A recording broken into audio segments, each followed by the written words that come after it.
lovelies, and welcome back to the Cake Corner, where hormones get balanced, guts get healed, and we let that shit go. Physically, mentally, spiritually, and emotionally. As I say that with a deadpan face. Welcome back, guys. Hi, my name is Kayla. I'm a holistic nutritionist.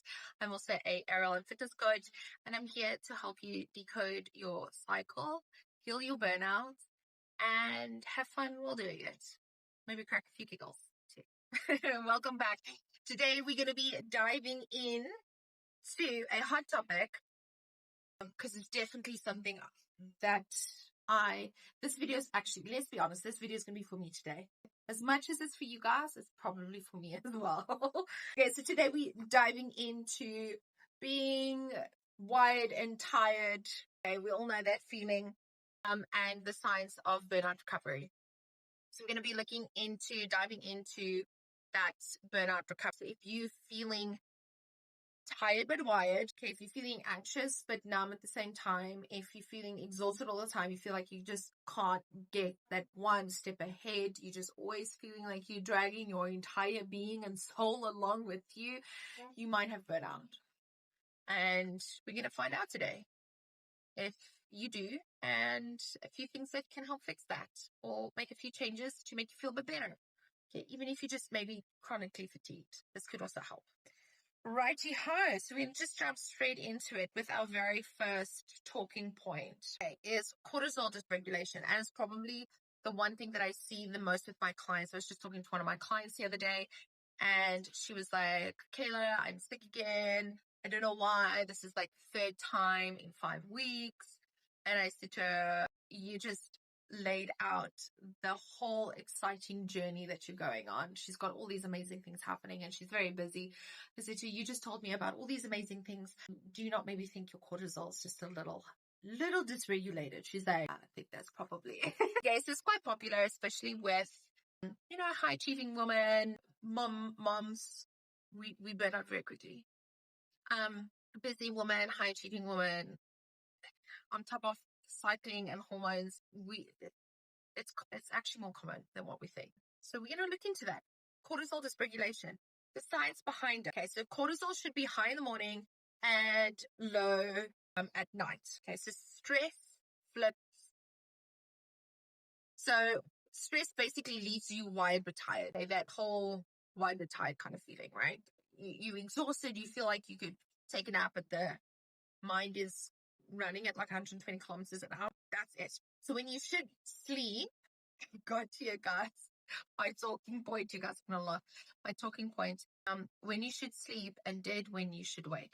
Let me try to explain that fitting to you guys. So when you're feeling, like when you're awake, you feel like exhausted, like you want to sleep. And then when you go to, you sleep. And then when you wake up, you feel dead. I think that's what I was trying to say. It's like the opposite. Basically, you're exhausted no matter what. Well, you can't sleep at night. You can't fall asleep. Okay, so the science behind it, guys. You want your cortisol to be high in the morning and low at night. Yes, it's not always the case. I know that. You definitely know that. Why does it matter? Poor sleep, cravings, stubborn weight, and hormone chaos. It basically comes to what the causes of high stress is. If we've got too much stress, we're not, the cortisol is very dysregulated in our bodies. We're going to struggle with sleeping.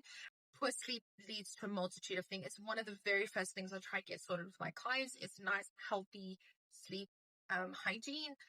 Very, very, very good for you. And then we look at cravings, right? With the stress, our body's been looking for some form of comfort, some form of regulation, and we can step into the space of cravings. Stubborn weight is a big thing with cortisol dysregulation, and especially around the midriff. That is going to be a big struggle if you're struggling to lose weight there specifically. It can be indicative of cortisol dysregulation. And then hormone chaos, as you can go check out the video from last week. I go into the more hormone side of things, and with that, cortisol is a big instigator for a lot of hormone dysregulation, which then in turn leads to other things like shitty PMS symptoms and the tiredness and the crankiness and the moodiness and the cramps and the heavy cycles and whatnot. So it is it's something that we deal with quite at the forefront with most clients, is the cortisol. So how do we fix it? Easy peasy. It's actually an easy fix. It really is an easy fix. You're going to start off with morning sunlight, consistent sleep, and no caffeine after 2 p.m. Really, really easy fix. Caffeine after 2 p.m. is easier, I know, than coffee after an hour of waking. Okay? I love a coffee first thing in the morning. Right? I'm a sucker for that one. It's a difficult one for me to bust. Right? So I'm there with you guys. I'm in the trenches with you guys. I might know all this stuff, but I'm in the trenches there with you. So dropping your caffeine after 2 p.m. is a lot easier to do than shifting your morning coffee. Once you get the 2 p.m. and you start feeling a little bit better, it then becomes easy to shift your morning routine with your caffeine. So morning sunlight, within half an hour of waking up, if you can. I know sometimes, especially in like winter, like now, when you wake up, sometimes when you wake up, the sun's not up yet. I get that as well. But you want morning sunlight, and you want a consistent sleep schedule. Another thing, if you can sneak this one in, try and avoid being on your phone before bedtime. And that one is a hard one to do. That one's a very hard one to do. I know for a lot of people, if you can kind of sneak it in, that would be wonders. And then the no coffee after 2 p.m. Great. Easy fix. Those are easy, free things that you can implement today to help start managing your cortisol and hopefully start regulating that out again. Number 2, adrenal and thyroid connection. So the science behind this: stress depletes selenium and zinc, which is needed for thyroid conversion, so your T4 to your T3. Okay? So your thyroid is like a gland that sits in your throat, and it produces T3 and T4, TSH, and they are hormones that assist with many other things in the body. Again, we'll do a deeper dive on that in another video, otherwise we'll be here forever and a day because everything's connected.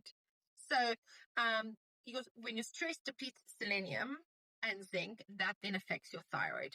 Selenium is something that is really, really important for thyroid, and it is at the forefront of supplementation when I deal with clients who have a hyperactive or underactive thyroid. Easy way to get your selenium in. You do not need to supplement with selenium necessarily. Easy way to get in is 2 Brazil nuts a day. Super, super easy to get the right amounts of selenium in. There could be other factors to you not being able to absorb your vitamins and minerals effectively. So there are other things, but on a general case, if you grab your 2 Brazil nuts, you're good to go. So why does this matter? Okay? So this would mimic hypothyroid, so it would equal to fatigue, hair loss, weight gain, and brain fog. So you want to ensure that stress, those adrenals, are looked after, so they're not affecting the thyroid, so that you are, in essence, either reversing, stepping back, or avoiding having the fatigue, the hair loss, the weight gain, and the brain fog. Now, these are all symptoms that could be present in many other things. If there's other issues with your body. Okay, these are very general symptoms, but these are quite specific to the thyroid and your adrenals. Okay, so keep that in mind. Just because you have brain fog doesn't mean your thyroid is having a problem. It is a fatigue and brain fog. They are very general symptoms. In the description box, to programs to heal your burnout, eating protocols for things like your thyroid. Very, very exciting things just to help you get started with your healing journey. Until then, guys, I will see you next week. Okay, cheers, bye.